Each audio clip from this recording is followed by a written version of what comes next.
안녕하십니까. 암호화폐 정보를 전달해드리는 닥터 비트맨입니다. 평일의 마지막 금요일도 슬슬 마무리되고 있습니다. 어떻게 오늘 하루 잘 보내셨나요? 현재 어제 FOMC의 영향으로 암호화폐 시장의 충격이 오늘까지도 지속이 되고 있습니다. 참 답답한 시간들이 지속이 되고 있는데요. 이럴 때면 이제 참 술이 땡기는 날이 아닐까 싶습니다. 소맥이 한 잔 땡기는데 저도 녹화 끝나면 이제 금요일이기도 하니 소맥 한 잔 시원하게 먹어야 될 것 같습니다. 여러분들도 평일에 마지막 금요일 잘 마무리하시길 바라면서 과연 암호화폐 시장에는 어떠한 소식들이 반겨주게 될지 한번 보도록 하겠습니다. 현재 비트코인을 포함한 암호화폐 시장의 가격이 지속적으로 하락을 하는 상황 속에 비트코인의 가격 저점에 관한 관심이 증가하고 있는데요. 이 기사에서 참 오랜만에 보는 것 같습니다. 과거 비트코인 현물 ETF를 지속적으로 신청하다가 최근에는 조금은 잠잠해진 갤럭시 디지털의 CEO이죠. 마이크 노보그라츠에게서 단기 가격 전망에 대한 내용이 나왔습니다. 과연 비트코인의 저점에 대해서 어떠한 이야기를 하고 있을지 같이 한번 보도록 하겠습니다. 갤럭시 디지털의 CEO 비트코인 저점 38,000에서 4만 달러 예상한다 헤드라인이 장식이 되어 있습니다. 갤럭시 디지털 최고 경영자 마이크 노보그라츠의 경우에는 CNBC와의 인터뷰를 통해 비트코인 저점을 38,000달러에서 4만 달러로 예상하고 있다고 합니다. 이어서 그는 미국 금리 인상 속도가 빨라질 것으로 예상되면서 수주간 변동성이 심할 것이라며 다만 중장기적으로는 암호화폐 가격 하락을 우려하지 않는다고 얘기를 했다고 하는데 이 우려하지 않는 이유에 대해서 그는 기관들이 암호화폐에 대해 낙관적인 태도를 유지하고 있으며 점차 더 많은 전통 기업들이 암호화폐를 재무제표에 포함하고 있기 때문이다 설명을 했다고 합니다. 현재 비트코인을 포함한 암호화폐 시장 전반적으로 하락세가 지속이 되면서 참 안타까운 상황들이 펼쳐지고 있습니다. 그런데 현재 이러한 암호화폐보다 더욱 하락하고 있는 것이 있다고 하는데 과연 어떤 것이 더욱 하락을 했을지 같이 한번 보도록 하겠습니다. 분석, 암호화폐 채굴 회사 주가가 수개월간 비트코인 가격보다 하락폭이 더 크다 헤드라인이 장식이 되어 있습니다. 더 블록이 블록 리서치 데이터를 인용하면서 지난 수개월간 암호화폐 채굴 회사 주가가 비트코인 가격보다 더 큰 하락세를 보였다 전했다고 합니다. 이 나스닥에 상장된 암호화폐 채굴 업체 마라톤 페이먼트 그룹의 경우는 시가총액은 지난 11월 초에 76.5억 달러에서 현재 30억 달러나 감소하였으며 라이어 블록체인 또한 이제 해당 기간 시가총액 42.5억 달러에서 20.5억 달러로 반토막이 났으며 캐나다의 마이닝 업체 HUTA 또한 이제 시가총액이 23.3억 달러에서 11.9억 달러로 감소를 했다고 합니다. 거의 대부분의 채굴 기업들의 주가가 이제 반토막 이상이 난 것인데요. 그 외에 하이브 블록체인, 아르고 블록체인, 카나안 주가도 급락하였다고 합니다. 매체는 이 같은 현상에 대해서 중국 당국의 채굴업 금지로 인한 타격과 자금 조달을 위한 주식 발행량 확대 등을 이유로 지목했다고 하는데 룩소르 테크놀로지 CEO 에단 베라는 이와 관련해서 채굴 기업 주식은 비트코인에 대한 지렛대 즉 레버리지 역할을 한다. 채굴자들이 비트코인을 단순히 투자와 보유하는 것을 뛰어넘어 채굴 인프라에 막대한 투자를 해야 하기 때문에 따라서 비트코인의 가격이 하락하면 이들 주식은 추가적인 타격을 얻을 수밖에 없다라는 분석을 이제 했다고 합니다. 이 외에도 현재 보면 암호화폐 시장과 관련한 주식들의 주가가 비트코인의 가격을 중심으로 비슷하게 움직이는 현상들을 확인할 수가 있습니다. 참 안타까운 상황들이 계속해서 이어지고 있는데요. 암호화폐 시장의 가격이 하락하거나 상승하면 그와 관련된 기업들의 주가도 당연히 움직일 수밖에 없겠죠. 하지만 여러분들도 아시겠지만 지난 2021년 암호화폐 시장에는 전례 없는 규모의 채굴기 대량 매입세가 지속이 되었습니다. 유럽의 채굴 대기업이라 라고 불리우는 제네시스 디지털 S의 경우에는 2만 대의 채굴기를 대량 매입하였으며 미국의 대표적인 암호화폐 채굴 업체이죠. 마라톤 디지털의 경우에는 총 13만 대의 채굴기 매입을 진행하였습니다. 또한 태국의 유명 통신사 그룹의 경우에는 다음 반감기를 대비해서 5만 대의 채굴기를 배치하겠다 발표를 하는 등 이제 지속적으로 비트코인의 해시레이트가 올라간다는 시그널들이 지속적으로 나오고 있는 상태입니다. 또한 이러한 대량 매입을 한다 한다고 해서 한 번에 3만 대, 5만 대, 10만 대를 받을 수 있는 것이 아니죠.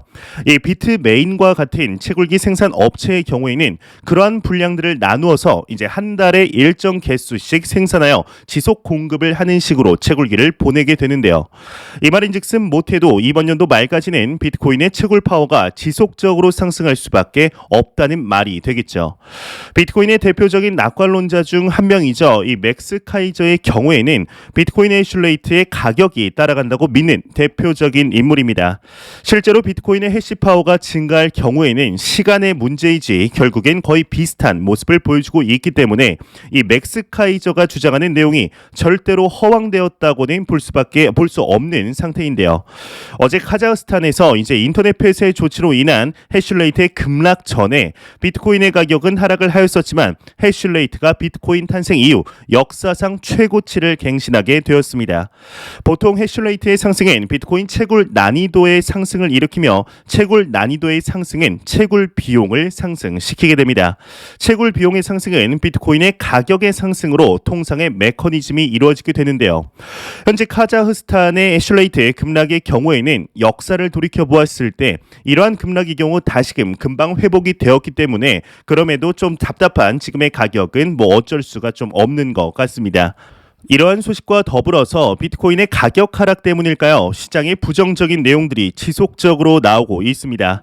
암호화폐 파생 상품 거래소이죠. 이 비트맥스의 전 CEO 아서 헤이즈가 비트코인이 부실코인 위기에 빠질 수 있다 경고를 했다고 하는데 이게 무슨 내용인지 같이 한번 보도록 하겠습니다. 전 비트맥스 CEO 비트코인 3만 달러 깨지면 부실코인 위기다 헤드라인이 장식이 되어 있습니다. 전 비트맥스 CEO 아서 헤이즈의 경우에는 비트코인이 3만 달러 밑으로 하락하면 부실코인 위기에 빠지게 될 것이다 내다봤다고 합니다.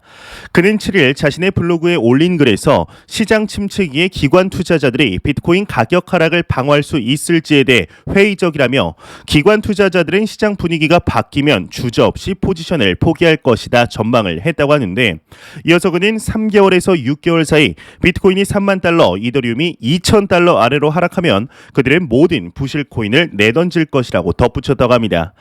미국 정세와 관련하여서는 미국이 M2 통화량 증가율을 0% 혹은 마이너스로 설정하면 비트코인 가격 급락은 자연스러운 수순이라며 다만 11월 중간선거를 앞두고 인플레이션을 최우선 고려사항에서 배제할 경우 미 연준의 방향이 바뀔 수도 있다라는 발언을 했다고 하네요.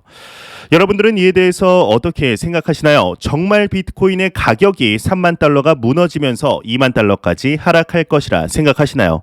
그렇게까지 하락을 한다면 암호화폐 시장의 공포 분위기는 지금보다 훨씬 더 심해질 것이며 거의 모든 투자자들이 물량을 던지고 시장을 나가게 되는 계기가 되지 않을까 싶습니다. 하지만 정말로 이렇게까지 하락을 할 것이라고는 개인적으로는 전혀 생각하지 않는데요. 현재 연준이 어제 새벽 발표한 회의록에서 연준의 금리 인상과 긴축 정책을 동시에 단행해야 한다는 견해를 내놓음에 따라서 미국 증시뿐만이 아니라 현재 우리의 암호화폐 시장도 연쇄적으로 하락을 하고 있는 상황입니다. 이러한 상황 속에서 개인적으로는 이러한 흐름들 속에 오히려 비트코인을 포함한 암호화폐 시장은 단기적인 충격은 당연히 있겠지만 장기적인 관점 긍정적으로 받아들이고 있습니다.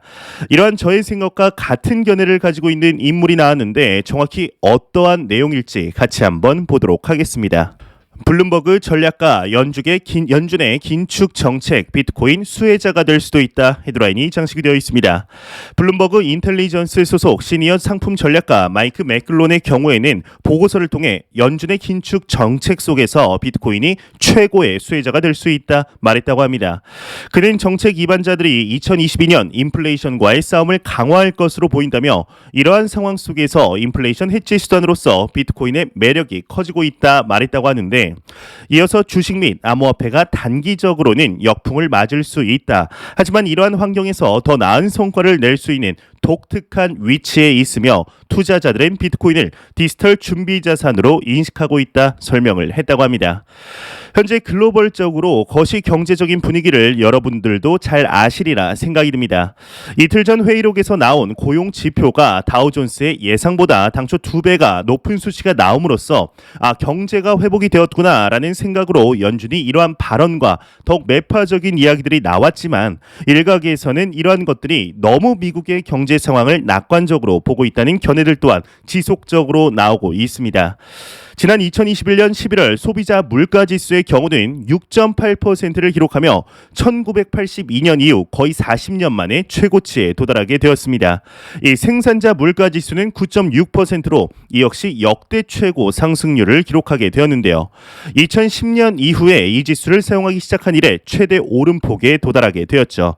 이뿐만이 아니라 바로 한 달 전이죠. 12월에 소비자 물가지수를 보게 되면 11월 때보다 0.4%더 오르게 됩니다.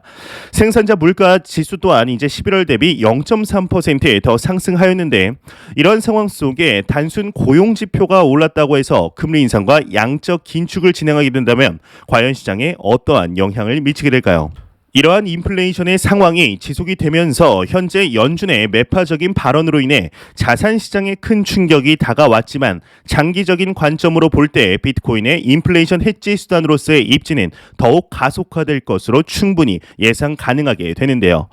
이러한 소식과 더불어서 최근 글로벌 금융의 중심 미국에서 참 많은 소식들이 나오고 있습니다. 특히나 미국의 주요 도시의 시장들의 경우에는 암호화폐 시장에 대해서 상당한 관심을 표하고 있는데 얼마 전 마이애미의 시장이죠. 프란시스 수아레즈의 경우는 미국 시장단 회의에 장을 맡으며 혁신 촉진을 위해 각 시장들에게 암호화폐 협약 서명을 하는 제안하는 일까지 발생을 하였습니다. 여기에 포함된 새로운 뉴욕시의 시장이죠. 에릭 애덤스 시장에게서 현재 비트코인의 가격과 관련한 이야기가 나왔는데 과연 현재 가격에 대해서 새로운 뉴욕시의 시장은 어떠한 견해를 보이고 있을지 같이 한번 보도록 하겠습니다. 외신 뉴욕 시장 지금이 비트코인 매수 적기이다 이렇게 헤드라인이 장식이 되어 있습니다. 에릭 애덤스 뉴욕 시장의 경우는 CNBC와의 인터뷰를 통해 비트코인 관련 때때로 가장 좋은 매수 시기는 침체기라고 이야기를 하며 지금이 비트코인을 매수하기 적절한 때임을 시사했다고 합니다. 그는 이어서 비트코인으로 첫 월급을 받을 날을 기대하고 있다 덧붙였다고 하는데 앞서 그는 3개월간 급여를 비트코인으로 받겠다 공약한 바 있었죠. 이 에릭 애덤스의 경우는 여러분들도 잘 아시겠지만 시장 후보 때부터 암호화폐에 대해서 상당히 낙관적인 입장을 보여왔던 인물입니다. 기사에서 나왔다시피 첫 3개월간 급여를 비트코인으로 받겠다 공약할 뿐만 아니라 뉴욕을 1년 안에 비트코인의 중심지로 만들겠다 이야기를 하게 되죠. 추가적으로 뉴욕 시민들이 비트코인으로 급여를 지급하는 방안을 모색하겠다고 발표를 하였으며 더 나아가 학교에서 암호화폐를 가르쳐야 한다 주장을 한 인물인데요. 과연 에릭 애덤스의 말처럼 지금이 암호화폐 저점 매수를 하기 좋은 타이밍일까요? 개인적으로는 이 말에 동의를 하고 있습니다. 현재 암호화폐 시장이 정말 다시는 반등이 이루어지지 않을 것 같은 기조를 보이며 거의 2달 동안 지속적으로 하락을 하고 있지만 그럼에도 현재 하락하는 요인들 대부분 매크로적인 원인들밖에 나오지 않고 있습니다. 역사적으로 암호화폐 시장 전반을 돌이켜 보았을 때 이러한 종류의 하락은 너무나 많이 있어 왔습니다. 그렇기 때문에 저도 얼마 전 추가 매수를 진행하였었는데요. 정말로 지금의 하락이 쭉 이어지며 비트코인의 전 고점이었던 68,000달러가 다시는 도달하지 못할 가격이 될 것이라 생각하시나요? 저는 절대로 그렇게 생각하지 않습니다. 이러한 확신이 있는 기저에는 암호화폐 시장이 현재 나아가는 방향성과 제도적인 정책들, 글로벌 국가들이 암호화폐 시장을 바라보는 시각과 가격이 하락함에도 비트코인의 온체인 데이터는 이상할 만큼 건강하다는 것을 꼽을 수가 있겠는데요. 지난 2021년 5월을 돌이켜보면 중국의 비트코인 채굴 금지로 인해서 하루 만에 40% 하락을 하였을 때 이 시장이 망한다는 곡소리가 여기저기에서 나왔었습니다. 더 거슬러 올라가 보면 2020년 3월 코로나 바이러스가 창궐하면서 중국 때보다 더욱 큰 하락을 겪게 되었죠. 이뿐만이 아니죠. 지난 2018년 당시 박상기 법무부 장관이 거래소 폐쇄를 목표로 한다며 시장을 완전히 없애려는 움직임이 보일 당시에도 정말 말도 안 될 정도의 폭락이 이어졌습니다. 하지만 과거의 움직임들을 보게 되면 이때가 매수의 최적기임을 우리는 확인할 수가 있었죠. 과연 앞으로 6개월, 1년 뒤 지금의 하락장을 보고 어떠한 이야기를 하게 될까요? 현재의 하락이 당연히 답답한 시간들이나 이러한 시기를 견디는 투자자분들에겐 크나큰 리턴이 돌아가리라 생각이 듭니다. 이러한 소식과 더불어서 매일같이 나오는 리플 XRP에 관한 소식이 나왔습니다. 이제 1월 재판이 2주도 남지 않은 시점에 오랜만에 XRP의 대규모 이체 소식이 나왔는데 일단 내용 같이 보도록 하겠습니다. 2.5억 XRP 이체 코인원에서 익명의 주소로 이체가 되었다. 헤드라인이 장식이 되어 있습니다. 웨일얼렛에 따르면 코인원에서 익명의 주소로 약 2.5억 개의 XRP가 이체되었다고 합니다. 약 1.88억 달러 규모로 하나로 거의 2천억 원에 달하는 금액이라고 하는데요. XRP의 이체가 정말 오랜만에 나온 것이 아닐까 싶습니다. 보통 익명의 거래소로의 이제 이체는 중장기 홀딩을 위한 움직임으로 분석을 하기 때문에 긍정적인 방향으로 보고 있는데요. 작년에는 끝이 날 줄로만 알았던 이제 리플사와 SEC의 소송이 현재까지도 진행하면서 참 답답한 시간들이 지속이 되고 있습니다. 그래도 이번 연도 안에는 끝이 날 것으로 생각이 되고 있는데 SEC의 소송만 아니었다면 현재와는 비교도 안 될 정도의 가격에 도달해 있는 것을 충분히 예상할 수 있겠는데요. 그런데 SEC가 이제 슬슬 리플사와의 소송을 마무리 지으려는 것일까요? 아니면 새로운 이제 타겟을 발견한 것 같은데 오늘 오전 미 SEC에게서 새로운 소식 하나가 나왔습니다. 바로 미 SEC에서 이제 암호화폐 프로젝트의 크라우드 머신을 기소했는데 리플사에게 소송을 건 동일한 이유인 미등록 증권 판매 혐의로 기소를 했다고 합니다. 이제 미 SEC의 경우는 리플사에게 시간 끌 만큼 끌었고 이제 마무리하고 다른 타겟을 선택한 것이 아닐까 싶은데요.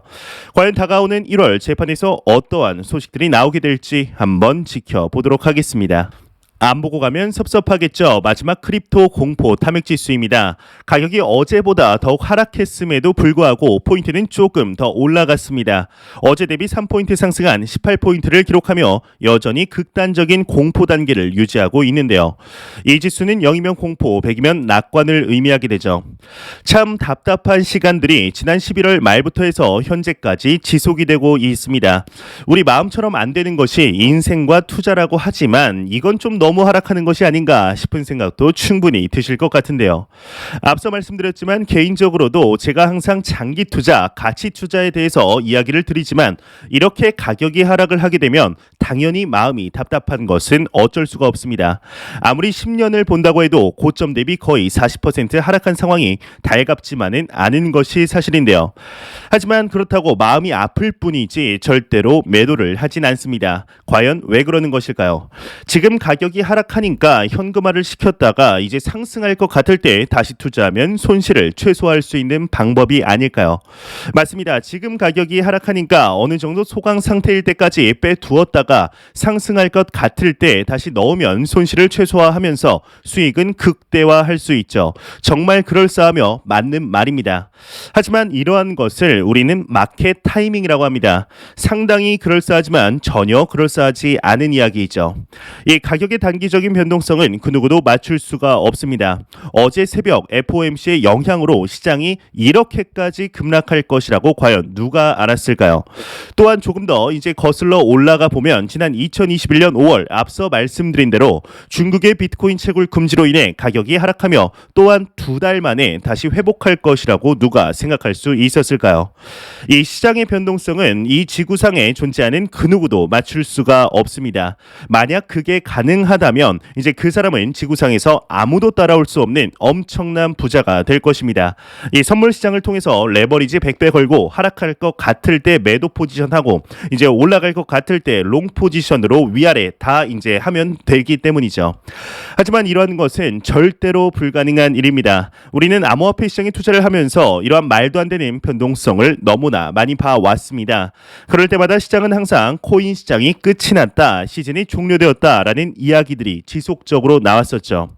과연 정말 이 시장이 다시는 회복하지 못할 정도로 현재 망가져 있으며 이제 코인의 가격이 1만 달러, 5천 달러까지 하락하게 될까요? 현재 시장이 나아가는 방향성을 보았을 때 그렇게 될 확률은 거의 제로에 가깝다고 생각이 듭니다. 시장의 가격과는 전혀 무관하게 기관 투자자들과 고액자산가들은 지속적으로 매집을 하고 있으며 전통 기득권 세력의 최강자라고 불리우는 은행들은 암호화폐 시장을 미래의 먹거리로 삼고 있습니다. 심지어 암호화폐 매매 서비스의 출시까지 염두에 두고 있죠. 이는 몇몇 은행들은 현재 실제적인 서비스를 진행 중에 있는데요. 이뿐만 아니라 제도적으로 이제 막 들어가려는 과도기적인 단계에 봉착해 있으며 모든 것이 있다는 비트코인 현물 ETF 또한 아직 승인이 된 상태가 아닙니다. 추가적으로 비트코인 채굴자들은 지속적으로 증가하고 있으며 이러한 해시파워의 증가는 채굴 비용의 증가로 비트코인 가격에 영향을 주게 될 것입니다. 여기서 끝일까요? 아닙니다. 지난 2021년 엘살바도르의 비트코인 법정화폐와 같은 케이스가 이번 연도 두 개의 국가에서 더 나올 것이 자명한 상황이죠. 이렇게 된다면 현재 비트코인의 시가총액은 전혀 의미가 없는 수치가 되게 됩니다. 과연 암호화폐 시장이 끝인 시장일까요? 아니면 이제 시작하는 시장일까요? 대부분의 사람들은 우리가 투자하고 있는 비트코인이 망하기를 바라고 있습니다. 본인들의 자금이 들어와 있지 않으며 사람들은 항상 새로운 것에 거부감을 느끼기 때문이죠. 그렇게 길게도 아닙니다. 과연 3년 뒤 지금 시장이 투자를 하는 사람들과 안 하는 사람들 중에 과연 누가 웃고 있을까요? 심화되어가는 거시 경제적인 상황과 변해가는 시대 속에 암호화폐라는 새로운 자산의 탄생이 과연 우리의 삶에 어느 정도까지 영향을 주게 될지 한번 기대해봐도 좋지 않을까 하는 생각이 드네요. 제가 준비해온 소식은 여기까지입니다. 영상이 도움이 되셨다면 구독과 좋아요 그리고 광고 한 편만 처음부터 끝까지 시청 부탁드립니다. 이 채널은 오직 광고 수익으로 운영이 되게 됩니다. 항상 영상 시청해주시는 시청자분들, 구독자분들 너무나 감사드립니다. 오늘 남은 시간도 잘 마무리하시길 바라면서 저는 더욱 도움이 되는 영상으로 내일 아침 찾아뵙도록 하겠습니다. 지금까지 닥터 비트맨이었습니다. 감사합니다.